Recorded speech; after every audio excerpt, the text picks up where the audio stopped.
कौटिल्य का मंडल सिद्धांत पे हमने एक दिन चर्चा की थी, लेकिन बहुत लोगों को समझ में नहीं आया था कि आखिर क्या है। तो हम कोशिश करते हैं कि एक छोटे से वीडियो के माध्यम से आपको पहले बता दें, फिर परिचर्चा के माध्यम से आपसे जो दिक्कतें होगी उसको समाधान करने की कोशिश करेंगे। तो कौटिल्य सिद्धांत का बस ऐसा कुछ नहीं है कि इसमें समझने लायक कुछ नहीं है, बहुत सिंपल है। मैं कोशिश करता हूँ आपको बताने के लिए। सबसे पहले कोई एक राज्य है, इस राज्य को या जान लें कि ये कोई राज्य है, इसका नाम है विजिगीषु।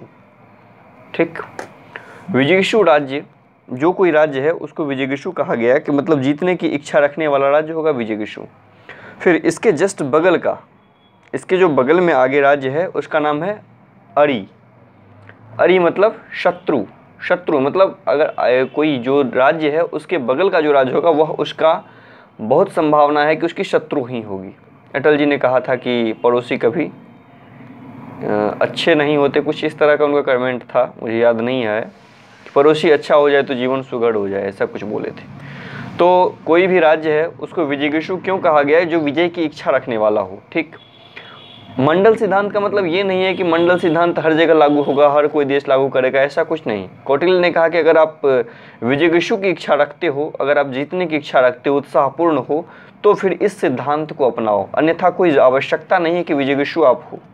तो बस ये एक थ्योरी है कि आप लागू करें कि ना करें, तो वो राज्य पे डिपेंड करता है। तो राज्य के बगल का जो राज्य होगा वह उसका शत्रु होगा, परंतु उसके बगल का भी राज्य जो होगा वो उसका शत्रु होगा, मतलब अरि का ये शत्रु होगा, लेकिन विजिगीषु का ये मित्र होगा।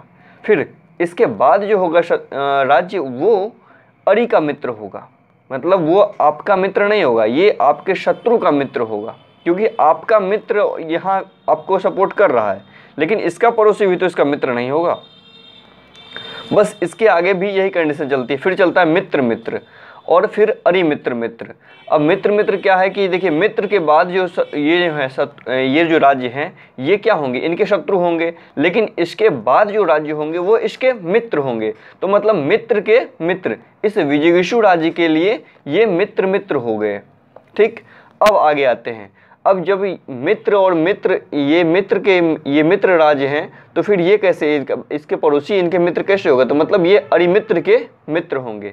मतलब देखिए इधर कितने हो गए, ये राज्य हैं 1 2 3 4 5, इधर 5 राज्य का कॉन्सेप्ट है, 5 राज्य आगे हैं। अब पीछे चलते हैं। विजिगीषु के पीछे पश्निग्राह है, पीठ का शत्रु, मतलब आपके पीछे भी जो आपके पड़ोसी होंगे वो आपके शत्रु होंगे, लेकिन उसके बगल वाला जो होगा वो आपका मित्र होगा। ठीक, क्योंकि ये इसका शत्रु है। ठीक, फिर इसके बाद इस राज्य का, पश्निग्राह का जो राज्य बगल का राज्य होगा, उसके बाद का जो राज्य होगा ये इसका फिर मित्र होगा। वही कॉन्सेप्ट, कोई ऐसा अलग परिवर्तन नहीं किया गया है, वही कॉन्सेप्ट है। इसके बाद ये इसका मित्र होगा, इसके बाद का जो होगा वो आक्रांत का मित्र होगा, मतलब आपका पड़ोसी आपका मित्र नहीं होगा। ठीक, यहाँ तक क्लियर? और इसमें देखिए 1 2 3 4 5, मतलब 1 2 3 4 5 6 7 8 9 10, टोटल 10 हो गए, 10 राज्य। और कुछ राज्य उदासीन होंगे और कुछ मध्यम होंगे। मतलब इन 10 को आप बढ़िया से याद कर लें, 12 को, 10 ऊपर में, 2 उदासीन और मध्यम, 12। मंडल सिद्धांत में 12 राज्यों की चर्चा की गई है, पहले इसको नोट कर लें। मंडल सिद्धांत में यही महत्वपूर्ण था। इसके बाद जो आता है तो उसमें यह है कि ये चार भागों में बटे हैं, या तो वो शत्रु होंगे, या मित्र होंगे, या मध्यम राज होंगे, या उदासीन राज होंगे। मंडल सिद्धांत यही है। अब इसके बाद हम पढ़ेंगे लघु मंडल। अब इधर कन्फ्यूजन है, उसको भी समाधान करने की कोशिश करेंगे। अब लघु मंडल में क्या है कि प्रत्येक राज्य के कितने, 5 प्रकृति होंगे। ठीक, तो 3 भाग में बटा है। अब कहिए 3 राज्य कैसे सर? तो लघु मंडल में जब बात की गई है तो मित्र, शत्रु और एक मध्यम, मतलब उसमें कोई ये नहीं कहा गया है कि ये मित्र भी होंगे शत्रु होंगे, मतलब उदासीन प्रकृति के कारण 3 ही भाग माना गया है कि 3 राज्य होंगे, 3 तरह के राज्य होंगे।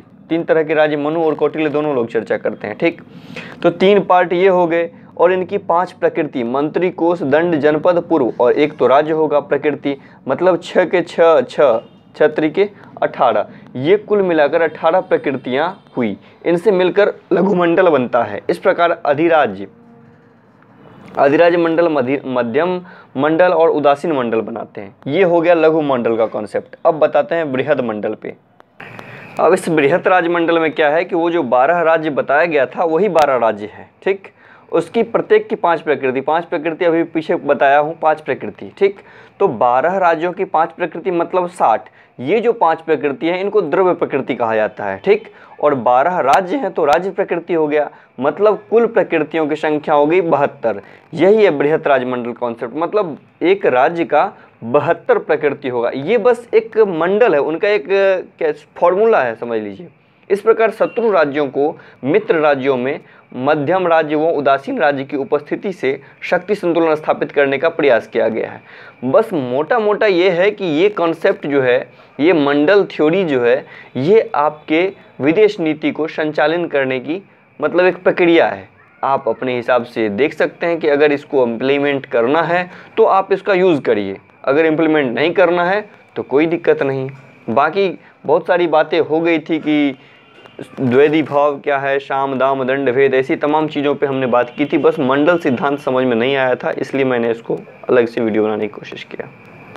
और इसकी अगर लिखेंगे आप तो अगर आलोचना कहा जाए तो आलोचना भी ज़रूर करिएगा, क्योंकि बिना आलोचना के क्वेश्चन का आंसर क्लियर नहीं होता है। और ये फिगर जो मैं पहले बनाया हूँ उसको अवश्य याद कर लें। मंडल सिद्धांत में कुछ परिस्थितियों में सत्य अवश्य हो सकता है, पर यह कल्पना कर लेना कि पड़ोसी राज्य सर्वदा शत्रु रहेंगे, ऐसा कभी नहीं हो सकता कि एकदम सत्य ही है। हो सकता है कि बहुत अच्छे मित्र भी हो, ऐसा भी हो सकता है कि आज का शत्रु कल का मित्र हो। आज वर्तमान परिदृश्य में यही चल रहा है। और आप कहेंगे कि नहीं ऐसा संभव नहीं है, अगर मंडल थ्योरी गलत है, तो आप इम्प्लीकेशन देखिए ना। जैसे भारत के बगल में पाकिस्तान है, पाकिस्तान से हमारे संबंध अच्छे नहीं है लेकिन अफगानिस्तान से अच्छे हैं। फिर इधर चलिए, चाइना से हमारे संबंध अच्छे नहीं लेकिन जापान से अच्छे हैं। तो बहुत सारी चीज़ें हैं कि बहुत सही भी है, लेकिन उधर आप अमेरिकी क्षेत्र में चले जाएंगे तो कनाडा, अमेरिका, मैक्सिको वगैरह उस सब में, यूरोपीय कंट्रीज़ में ऐसा कुछ नहीं है कि वहाँ इम्प्लीकेशंस हो रहे हैं। तो बहुत सारी बातें हैं। पूर्ण रूप से यही कह देना कि यही मंडल सिद्धांत में सत्य है तो ऐसा भी नहीं है, लेकिन हो सकता है कहीं ना कहीं दिखने को मिलता है। बस इतना ही आज के लिए, फिर आगे कंटिन्यू करेंगे हम। अच्छा लगा हो तो सब्सक्राइब कर लें।